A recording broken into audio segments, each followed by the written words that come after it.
So, what do you think, guys? Think Vitali, the vlogger, the YouTuber who is in jail in the Philippines, in the timing, serving time in the Filipino prison system.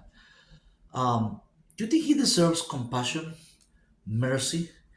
Do you think he deserves fairness? I mean, to be, so this justice system can be fair to him. But I want to just go farther, a little farther than that. Do you think he deserves to be set free? Yes or no? That's the question, right? I mean, the answer could be one of the two. It's most likely less in between, there's nothing in between. It could be yes or no, right? Do you think he deserves to be set free, a free man, in the Philippines?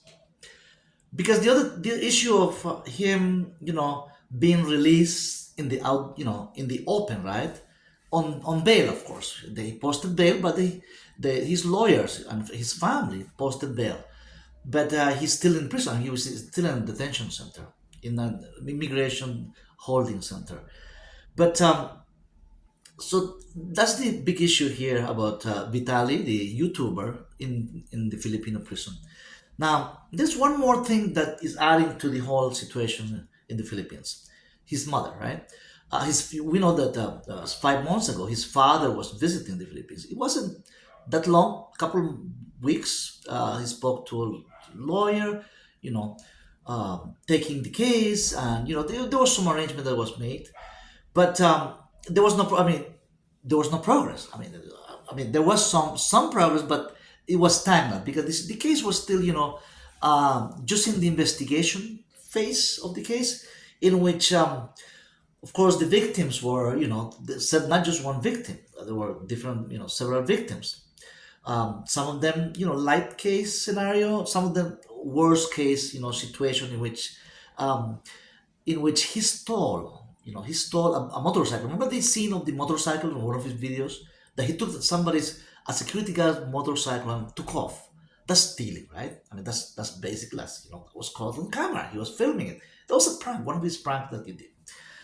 Now, the other victims, right, that he's scared of, some this very much an elderly lady took his her wallet. I think something was like a very old. I mean, these extreme pranks, that of course nobody's fan of it. And not, I mean, not everybody's fan of it. I'm sorry, I take it back. Not everybody's fan of this kind of prank. Millions of people, yes, they do. People have fun with it. I mean, it's just silly. Some people take it as lightly. I mean, some people take it with humor. Other people take it like a wow. I mean, this is like like a breathtaking. I mean, that you can just laugh and laugh and laugh and laugh and things that it just people want to be entertained with this kind of pranks. I mean, there are millions of it. That's how he made his millions. I mean, his last time I checked, his net worth is uh, from $7 to $10 million. That's at least minimum to from. They don't know exactly for sure how much money he has, but at least there is a very much gross figure, right, in his bank accounts, about 7 to 10 million. Oh, that's what the media says. I'm just taking. I'm not. It doesn't. I mean, I don't have the proof that but that's what social media has been, speculating, and other sources also. But what about the issue of compassion? Let's talk about let's just slow down a little bit with the issue of compassion. I've been, so in previous video a couple months ago about this issue, I said no. Well, many of my some of you guys says, well, no, he deserved what he has. He shouldn't, never get out of jail. I mean, there were so many comments, and some of the comments was very much lightly moderate in between, like. But let's tackle again the issue of compassion. I mean, compassion.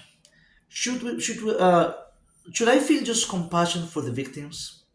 I thought about it. I thought about it because we always have to think about the victims first. In any case situation, I'm not just saying this case, right?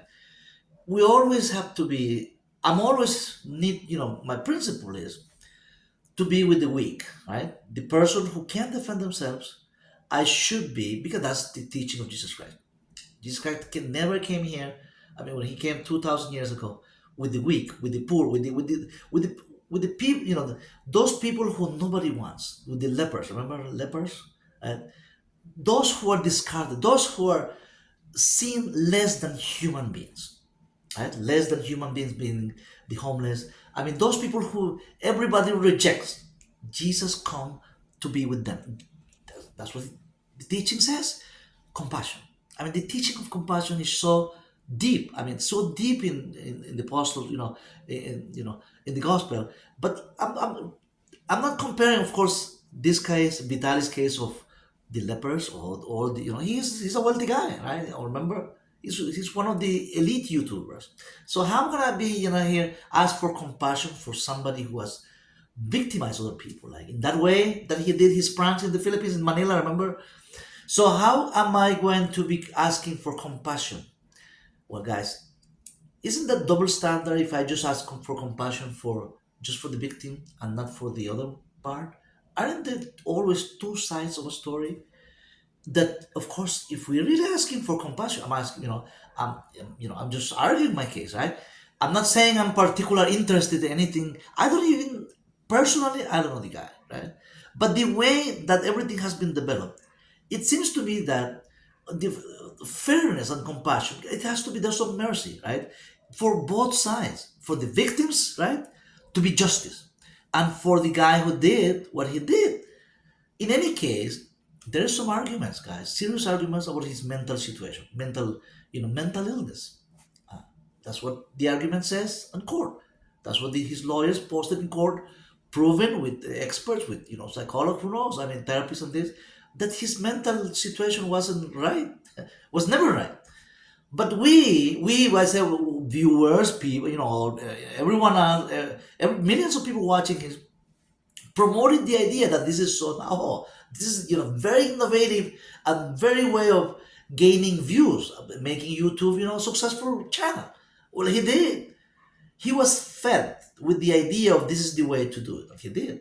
His mental situation wasn't right, and I don't think anybody, a person in his right mind, can do that. I wouldn't do it. I mean, even if, there is other way to make a little extra money if you need to, but not that way. I mean, that's the last. I mean, worst case scenario. But well, he was fed into it. I'm not saying he's a victim of anything. All I'm saying is that his mental situation, his mental, he situation wasn't right. Wasn't 100% right. Well, let's say it's only 70% right, 90% right. Now, his mother, right? Mother, I spoke. I was telling you about the father that went to the Philippines, to Manila, to argue for skill, to argue for his son and to visit his son, to see, to have little support, like have a moral support and cheer him up to that he's not alone, right? Um, so now the mother, right? She went to the Philippines too, also, and just I have there's a posting where the mother, right, is begging, for mercy. I want to just read what it, asking for prayers. Of course, all thousands of people, anybody who sees this video or other his YouTube video is still active. So why not read this this case? The mother is making his case, making her case about because of his son, right? And she's asking for compassion. She's asking for mercy. I'm gonna just read the prayers, the message, right, from the mother right here, right. I'm showing it to you. I'm gonna just read the what she says about her son. And this is it says, "Dear friends, or viewers, of course, friends and viewers, dear friends, I this is the mother whose name is Romula. That's Russian, Russian mother of Vitaly, the YouTuber, the blogger. She said to the public, dear, and to the Filipino government, right? Dear friends, I humbly ask for your prayers for Vitaly. It is an important day for him, and we are holding on to faith. That was the day when he was in court. Important day, right, in court. Holding on to faith that God's mercy, justice, and love will surround him. Please take a moment to pray that the truth will prevail, that his heart will be strengthened, and he will be shown compassion by those in power. Right? Your prayers, it says the conclusion, your prayers, right, mean the world to us. Thank you from the bottom of my heart. That's the message from Miss Romula Vitali's mother, right, in the Philippines. He's still in prison. He's still, you know, in a holding cell. He's still detained. He's still, well, his lawyers. This is the message. It's right there. Posted on social media. His lawyers are still arguing that he should be shown mercy, that he should be treated fairly. And see, the mother is asking for mercy, for compassion, for fairness, for justice, and that the truth will prevail, right? Well, he's having his day in court, right? He's still in the process of, in the judicial system in the Philippines. So, don't we all deserve a day in court and tell what you would think is the truth? I mean, of course, you have to show the evidence that that's the fact, right? So, one of the truth is what? When she said the truth will prevail, well, did he have mental illness? I mean, mental disease, severe mental case before he made all these pranks? Before, so he's in a way he's a victim, in a way a little bit, he's a victim of his own situation. Nobody told him. Nobody. He didn't ask for. Usually, right, guys, if in a situation like this, it's like an addiction, right? If you're an alcoholic, I mean, I'm not, of course. I'm not. I don't do anything. I mean, basically, I mean, I'm not saying I'm perfect. But all I'm saying is that I don't smoke, I don't drink, I don't do anything.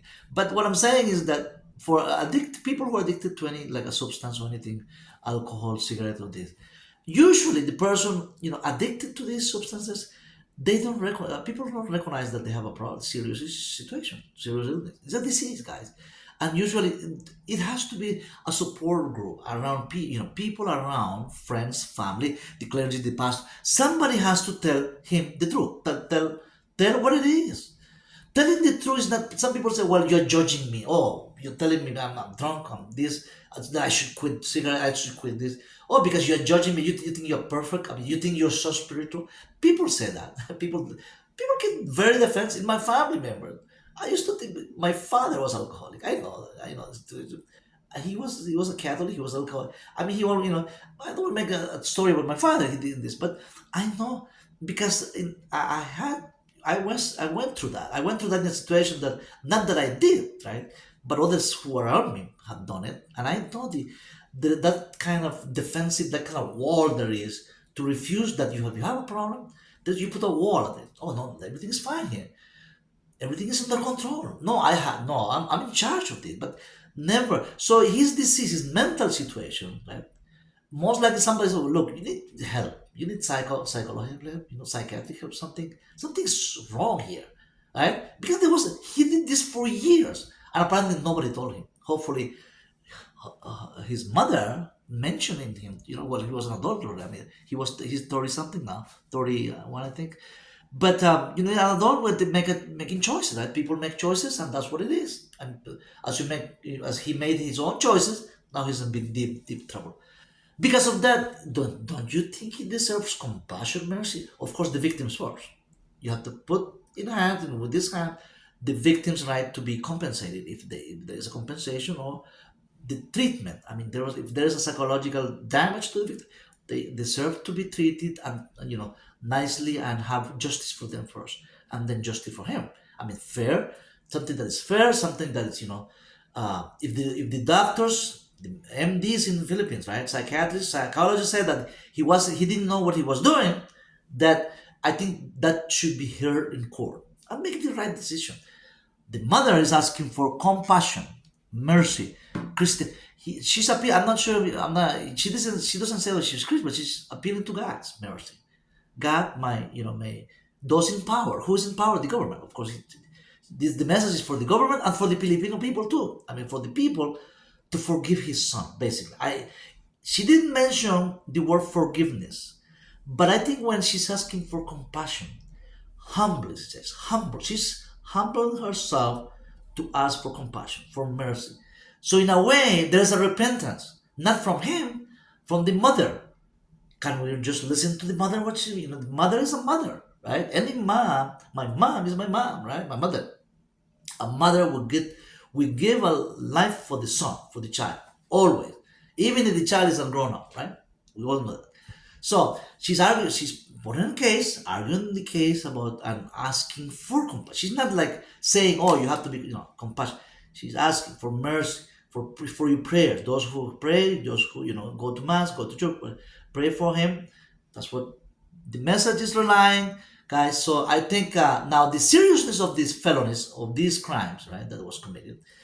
Well, time served already 8 months, right? Served, it's almost 8 months. Time served. So let's say that the worst, his lawyers is arguing that most of these, like a misdemeanor type, often offenses are not like it doesn't require not even 6 months of jail time. But that can be forgiven. That can be, the court might consider the system, right? The Filipino judicial may consider, it may, I'm not saying it's done, it may consider time served, good behavior, rehab. Yes, he could go to rehab and mental health. If he's going to therapy inside jail, in the jail system, in the Filipino jail system, or he should be allowed to have mental health expert go and visit him and give him therapy. If that was the case, which is it is, I mean, right?